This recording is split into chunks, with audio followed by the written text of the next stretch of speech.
Every time you talk on the phone or go on the internet, what you say or type travels to its destination through fiber optics. Voice and data gets transmitted via pulses of light through hair-thin glass fibers.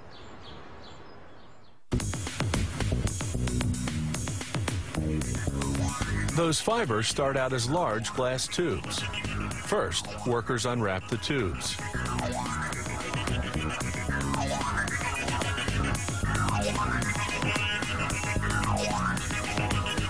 Then they submerge them in a corrosive bath of hydrofluoric acid that removes any oil residues. Then they set a tube into each end of a lathe.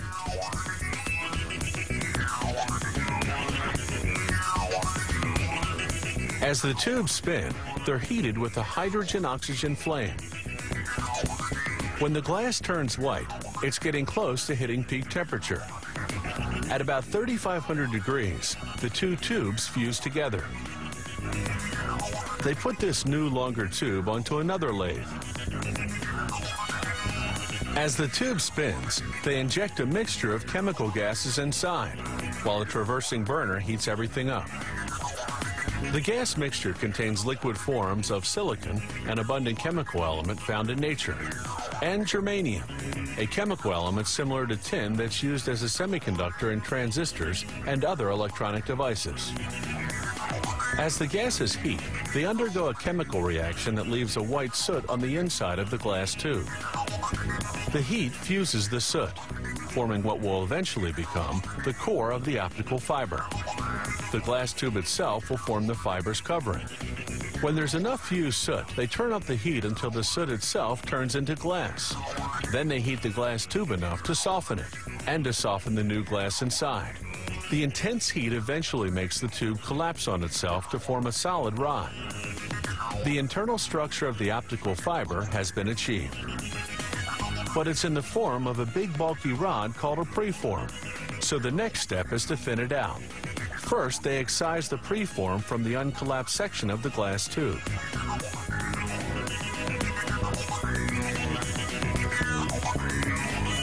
Then they install it vertically into the drawing tower, which will draw out the final shape.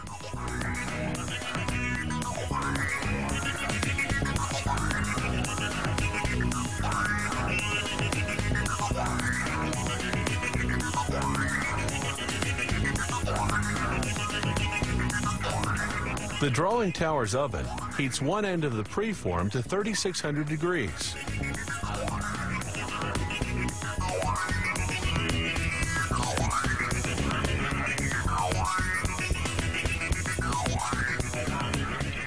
The glass softens.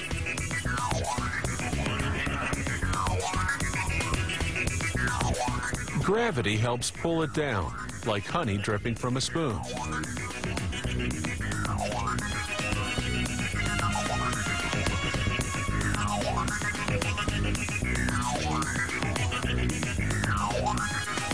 Then, using a glob of glass as a weight, they stretch the soft glass and keep stretching it until they formed a thin glass fiber. A series of pulleys measure the tension on the fiber as it's being drawn. A special monitor makes sure the fiber's precisely the right diameter, just 5/1000ths of an inch.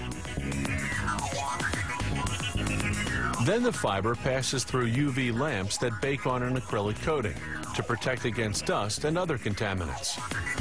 Finally, the fiber is rolled onto a drum. From here, it's either shipped out as is or put into a cable.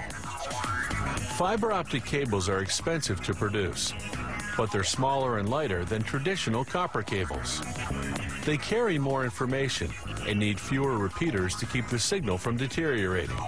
And unlike copper cables, they're immune to electromagnetic interference.